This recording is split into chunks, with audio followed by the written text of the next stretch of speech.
Karena kan kalau Escobar bisa dibasmi, pasti kartel-kartel lainnya tuh jadi pada jiper. Siempre he asegurado que mi dinero no tiene vínculos con el narcotráfico. Escobar, abis jadi anggota dewan, dia juga berambisi buat jadi presiden.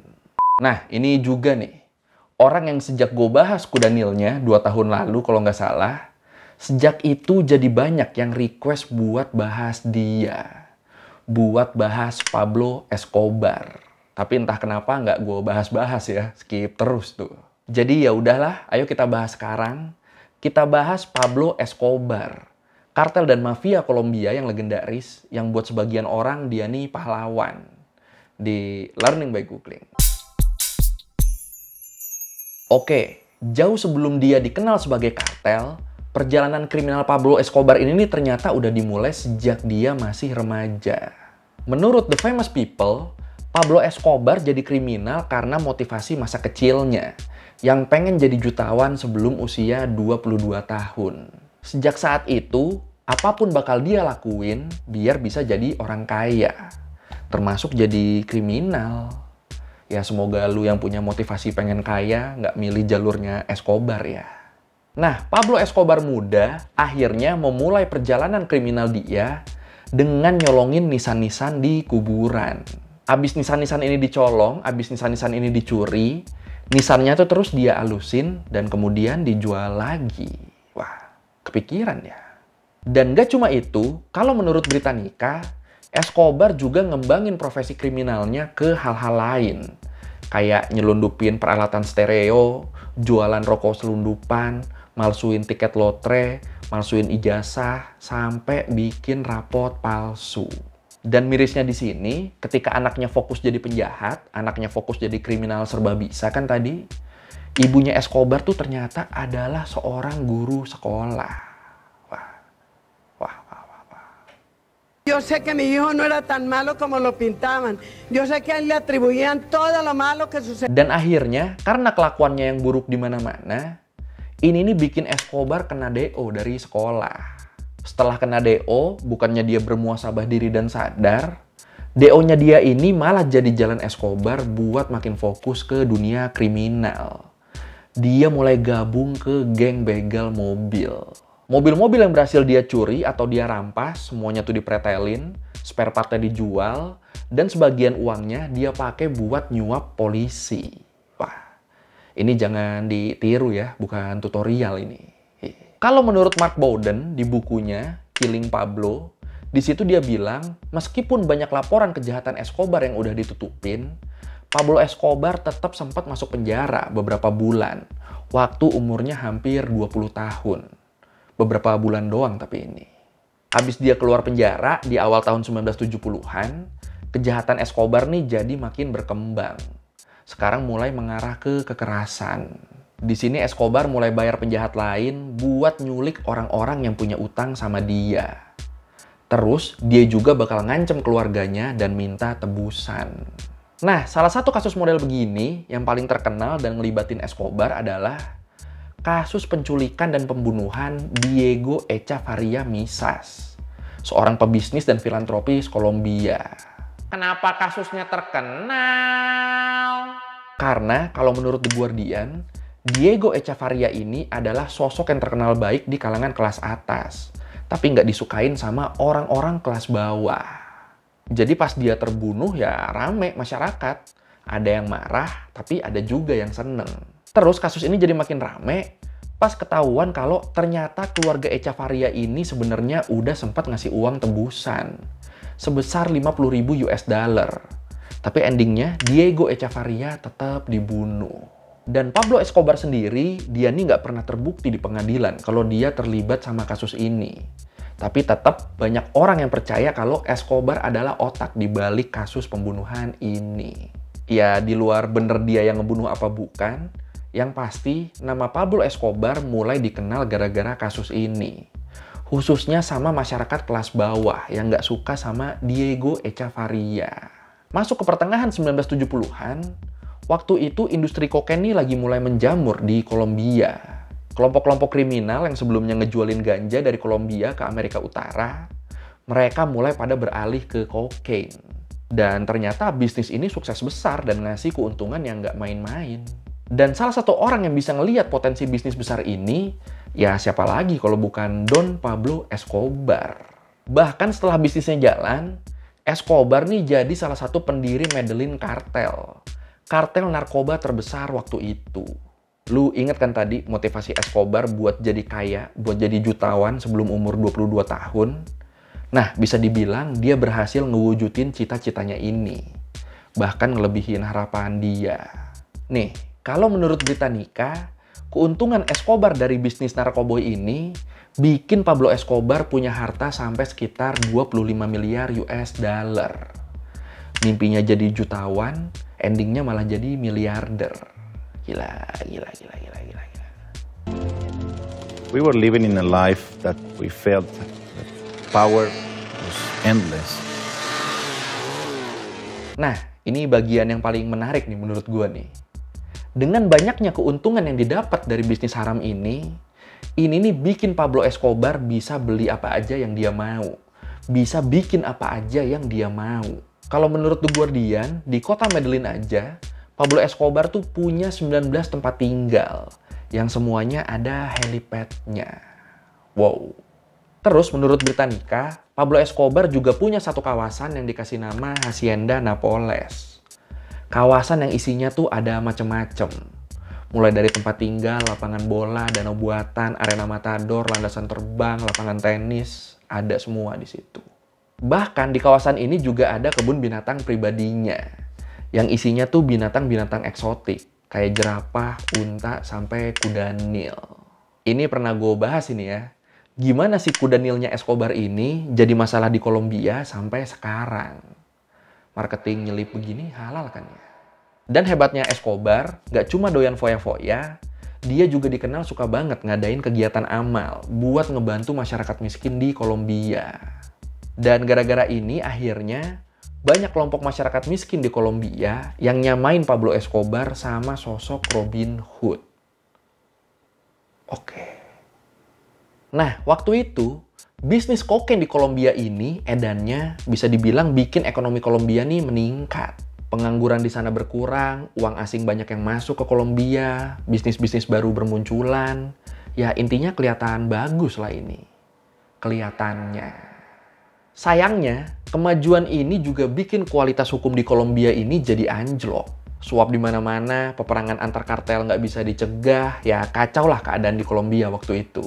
Jadi ya buat apa ekonomi oke tapi hidup kita nggak aman. Dan semua hal ini diperparah sama keberadaan Pablo Escobar. Kenapa makin parah? Karena Escobar dikenal sebagai orang yang kejam dan nggak suka punya pesaing. Jadi Escobar nih dikenal punya prinsip plata o plomo. Plata yang arti harfiahnya tuh perak, di sini maknanya jadi duit sogokan.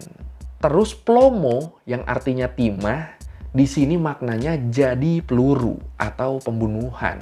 Jadi plata o plomo tuh simpelnya ya terima sogokan atau lu mati. Iya, jadi Escobar nggak segan buat ngabisin semua pihak yang nggak mau ngikutin maunya dia. Mulai dari pesaing bisnis, polisi, pejabat pemerintah, semuanya lah. Jadi kalau misalnya lu ditawarin plata, lu ditawarin suap sama Escobar, itu kalau lu tolak, ya lu bakal kena plomo. Ini kan serba salah ya. Terus pengaruh Pablo Escobar yang kuat banget juga berhasil bikin dia kepilih jadi anggota Kongres di Kolombia. Dan kepilihnya dia ini bikin Escobar makin di atas angin. Karena di Kolombia, wakil rakyat tuh bisa dibilang kebal dari tuntutan hukum. Ya makin aman lah udah Escobar di sini. Dan ternyata nggak puas sampai di situ aja. Menurut buku Killing Pablo, Escobar abis jadi anggota dewan, dia juga berambisi buat jadi presiden. Dan buat ngewujudin ambisinya ini, Escobar mulai pakai jasa konsultan publik. Sambil pastinya dia nyogok jurnalis juga. Biar nulis berita-berita positif tentang dia. Bahkan nih, di satu momen dia tuh sampai bikin koran sendiri. Buat nulis rekam jejaknya yang positif-positif aja. Ya duit udah nggak berseri ya suka-suka dia lah, mau apa. Pero usted puede asegurar que su dinero o nunca ha tenido vinculación con el narcotráfico. Siempre he asegurado que mi dinero no tiene vínculos con el narcotráfico. Nah, di tahun 1979, Kolombia menandatangani perjanjian sama Amerika Serikat buat ngeberantas peredaran narkoba. Dan salah satu isi dari perjanjian itu adalah rencana penerapan hukuman ekstradisi. Apaan tuh? Intinya, para pengedar narkoba di Kolombia nantinya bakal dijatuhin hukuman di Amerika Serikat. Nah, di sini, Escobar yang merasa terancam, akhirnya dia bersekongkol sama beberapa pejabat buat nolak aturan ekstradisi tadi, dengan alasan mempertahankan kedaulatan nasional. Wah, bisaan ya. Nah, di tahun 1991, Pablo Escobar akhirnya masuk penjara. Tapi, karena aturan ekstradisi tadi udah berhasil ditolak, akhirnya di sini Pablo Escobar nih cuma ditahan di Kolombia. Nggak sampai dikirim dan dihukum di Amerika Serikat. Lolos lagi nyawanya. Dan ya lu tahulah, dengan kekuasaan dan duitnya, Escobar nyogok petugas penjara biar nyediain ruangan paling nyaman buat dia. Terus habis itu, Escobar juga ngebangun berbagai fasilitas di dalam penjara. Buat ngontrol bisnisnya dan buat dia seneng-seneng. Ya, jadi intinya selama Escobar ditahan, di penjara itu malah muncul fasilitas-fasilitas mewah. Mulai dari sauna sampai lapangan bola. Terus, di ruangan yang dikasih nama La Catedral, Escobar juga punya telepon, mesin fax, sampai komputer pribadi. Kebayang nggak lu nih penjara kayak gini? Lebih nyaman dari hotel kayaknya ya. Dan di sini sebenarnya ada rencana buat mindahin Escobar ke penjara lain. Ke penjara yang nggak ada fasilitas-fasilitas tadi. Tapi sebelum dipindahin, Escobar malah berhasil kabur. Wah, licin banget ya ini orangnya, gila ya. Nah, di tahun 1992-1993, keadaan Kolombia yang makin kacau gara-gara bisnis barang haram yang makin nggak bisa dikontrol, bikin pemerintah berambisi buat nyari dan ngeksekusi Escobar. Fakta kalau Escobar bahkan masih bisa ngontrol bisnis haramnya dari dalam penjara, terus pas mau dipindah dia malah berhasil kabur, fakta-fakta itu bikin pemerintah yakin buat ngebasmi Escobar. Karena kan kalau Escobar bisa dibasmi, yang paling topnya ini bisa dibasmi, pasti kartel-kartel lainnya tuh jadi pada jiper.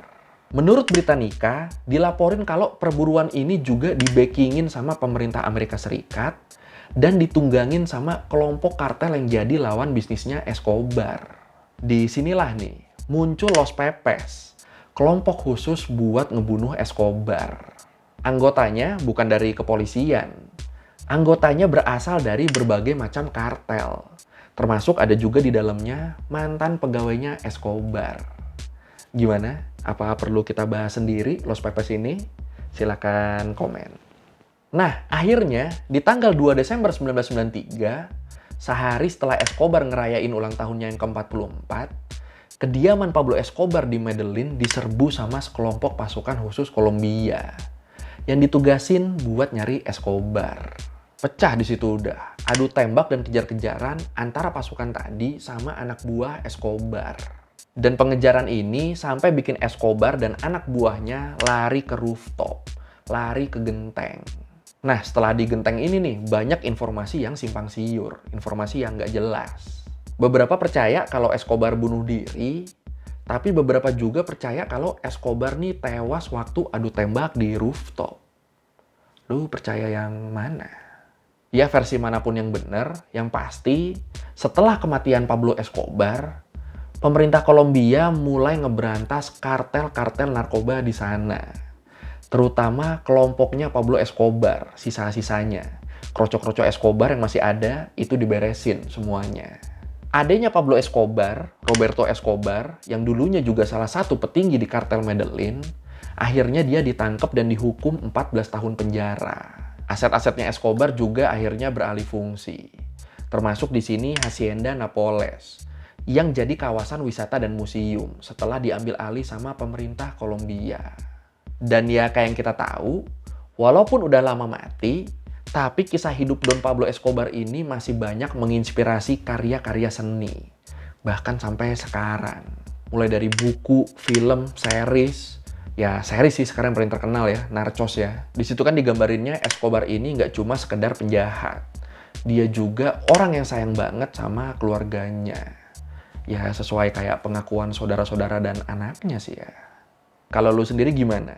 Apa nih yang paling lu inget dari seorang Pablo Escobar? Silakan komen. Estás gastando mucha plata, Pablo. Usted lava el dinero. Eso no fue lo que hizo Al Capone, pues. Al Capone nunca tuvo tanto billete, Pablo. Oke, sekian dari Googling kali ini tentang kehidupan Pablo Escobar. Ini gue makasih banget nih ya buat yang udah konsisten nge-request terus selama 2 tahun ini. Kalau lo mau request kali gue udah salah, atau lo mau nanya, atau lo mau nambahin yang ada di video, bisa lo tulis di komen, kita diskusi di situ kayak biasa. Sekali lagi, thank you udah nonton, jangan lupa like, comment, subscribe. Bye!